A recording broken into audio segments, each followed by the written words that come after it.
Assalamualaikum warahmatullahi wabarakatuh. Selamat pagi semuanya. Perkenalkan, kami dari kelompok 3 mata kuliah Fisika Inti akan menjelaskan mengenai peluruhan gamma dan penerapannya. Adapun anggota dari kelompok 3 yaitu yang pertama Muhammad Lutfi Al-Fajri dengan NPM 202153066. Yang kedua ada Risni Maulia Putri dengan NPM 202153070. Yang ketiga ada Vika Meliawati Budiman dengan NPM 202153075. Yang keempat ada Salsabila Berliana Putri dengan NPM 202153081. Yang kelima ada Nita Gustiana Dewi dengan NPM 202153083. Dan yang terakhir ada Azahra Maulani Rahmawati dengan NPM 202153084. Adapun table of contents pada materi kali ini yaitu yang pertama pengertian peluruhan gamma yang akan dijelaskan oleh Salsabila. Yang kedua ada sifat-sifat peluruhan gamma dan yang ketiga ada interaksi sinar gamma pada materi fisika yang akan dijelaskan oleh Azahra.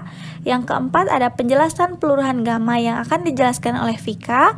Yang kelima ada pengukuran energi sinar gamma dan yang keenam ada penerapan sinar gamma yang akan dijelaskan oleh Risni. Yang ketujuh ada bahaya radiasi gamma yang akan dijelaskan oleh Lutfi dan yang kedelapan ada kesimpulan yang akan dijelaskan oleh saya sendiri, Nita Gustiana Dewi selaku moderator. Pengertian peluruhan gamma.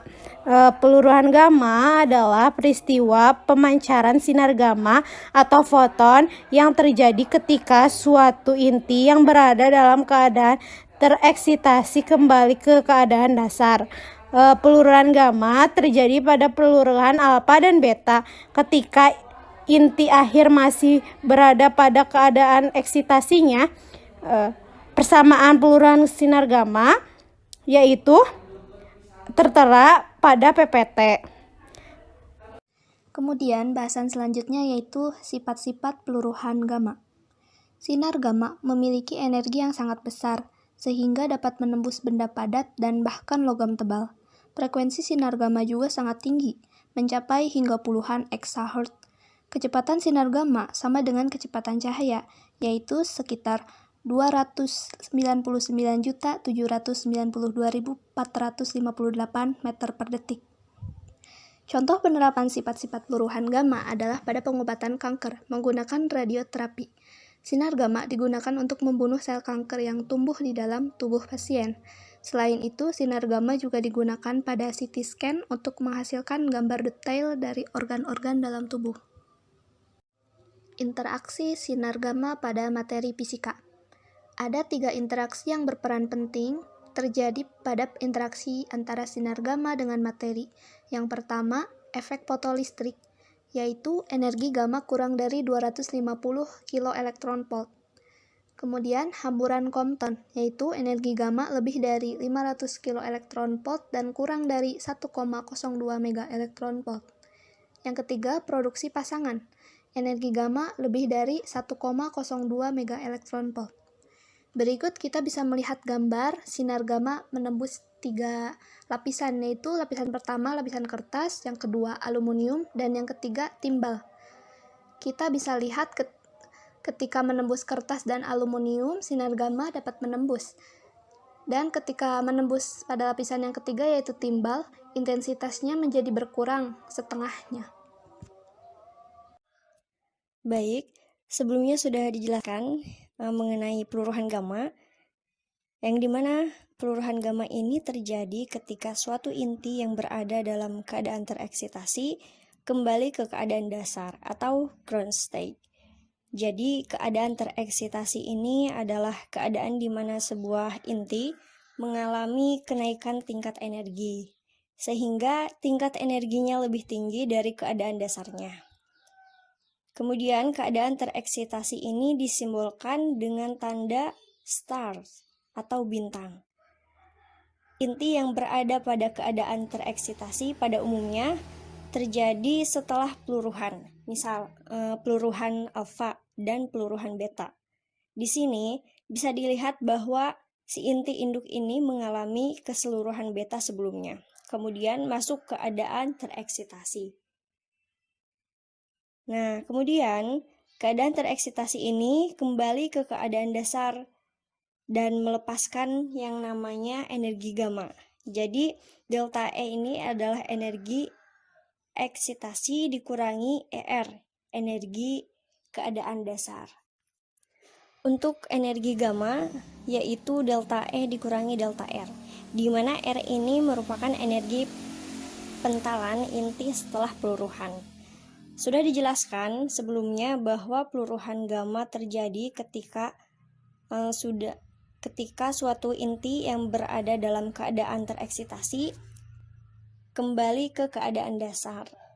Keadaan tereksitasi ini adalah keadaan di mana sebuah inti mengalami kenaikan tingkat energi sehingga energinya banyak atau lebih tinggi dari keadaan dasar.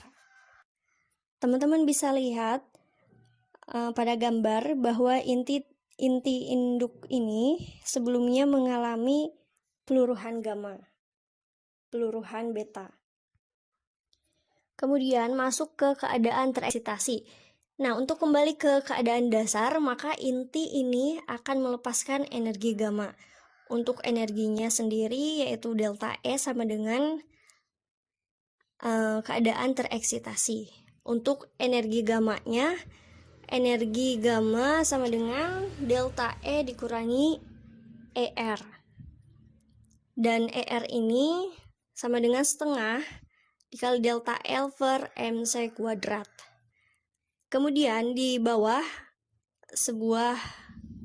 ada sebuah contoh dari peluruhan gamma bahwa di sini ada inti B yang mengalami peluruhan beta.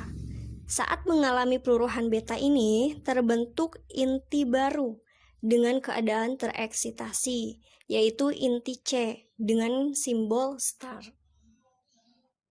bintang. Baik, untuk kembali ke keadaan dasar, inti C ini melepaskan yang namanya sinar gamma. Nah, harus diingat bahwa peluruhan alfa ini hanya mengurangi energi dan tidak mengubah susunan inti. Oke, di sini dianimasikan peluruhan gamma, yaitu di sini ada inti PU dalam keadaan tereksitasi, kemudian meluruh dan mengalami peluruhan gamma dengan energi yang memiliki gelombang elektromagnetik yang sangat tinggi.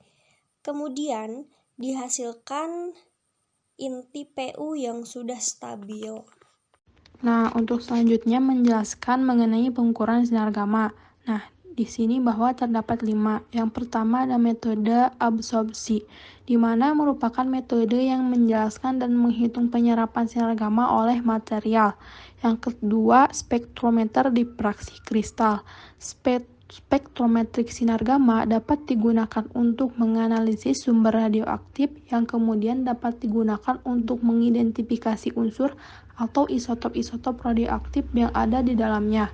Biasanya untuk mengidentifikasi isotop radioaktif spektrometer gamma dilengkapi dengan suatu perangkat lunak atau kalibrasi dan mencocokkan puncak-puncak energi foton dengan suatu pustaka data nuklir. Nah, untuk seperti misalnya sinar diffraksi ini itu dihasilkan dari penembakan logam dengan elektron berenergi tinggi. Elektron ini mengalami perlambatan saat masuk ke dalam logam dan menyebabkan elektron pada kulit atom logam tersebut terpental membentuk kekosongan. Elektron dengan energi yang lebih tinggi masuk ke tempat kosong dengan memancarkan kelebihan energinya sebagai foton sinar X. Nah, yang ketiga spektrometer magnetik. Spektrometri resonansi magnetik inti pada umumnya digunakan untuk menentukan jumlah proton yang dimiliki lingkungan kimia yang sama pada suatu senyawa organik. Mengetahui informasi mengenai struktur suatu senyawa organik, spektrofotometri resonansi magnetik inti ini juga berguna untuk menentukan struktur molekul organik. Yang keempat ada spektrometer pasangan dan yang kelima metode sintilasi, di mana merupakan metode untuk pengukuran alfa dan gamma total. Nah, selanjutnya menjelaskan mengenai manfaat sinar gamma. Yang pertama di bidang kedokteran. Peluruhan gamma memiliki banyak penerapan di bidang kedokteran, terutama pada pengobatan kanker. Radioterapi menggunakan sinar gamma untuk membunuh sel kanker yang tumbuh di dalam tubuh pasien. Selain itu, sinar gamma juga digunakan pada CT scan untuk menghasilkan gambar detail dari organ-organ dalam tubuh. Yang kedua, di bidang pertanian, di mana sinar gamma ini dapat membentuk bibit unggul tanaman. Bibit padi yang ingin dibuat bibit unggulnya diberi radiasi sinar gamma dengan dosis yang bervariasi dari dosis yang paling tinggi yang tidak membawa pengaruh sampai dosis yang rendah yang mematikan. Yang ketiga, di bidang keamanan, dapat digunakan untuk deteksi nuklir. Sinar gamma digunakan dalam peralatan deteksi nuklir untuk mendeteksi bahan radioaktif yang berpotensi bahaya. Selanjutnya dapat digunakan untuk pemeriksaan kargo. Sinar gamma digunakan dalam pemindai kargo di bandara dan pelabuhan untuk mendeteksi benda-benda terlarang atau material berbahaya. Yang keempat, dapat digunakan di bidang pembangunan, pelacakan kebocoran pipa di bawah tanah, bahan senjata nuklir. Dengan menggunakan ilmu fisika khusus gelombang elektromagnetik sinar gamma, kita bisa mendeteksi kebocoran di sebuah pipa yang berada di bawah tanah. Nah, suatu zat yang dapat memancarkan sinar gamma itu akan dilarutkan ke dalam air, kemudian akan dialirkan ke pipa yang berada di bawah tanah.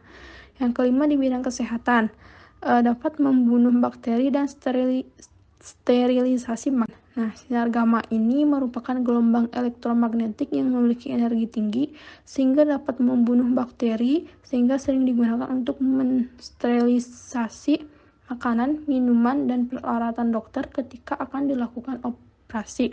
Yang terakhir, di bidang industri, peluruhan gamma juga memiliki banyak penerapan di bidang industri. Salah satunya adalah pada pengujian material, di mana sinar gamma digunakan untuk memeriksa kepadatan dan ketebalan material.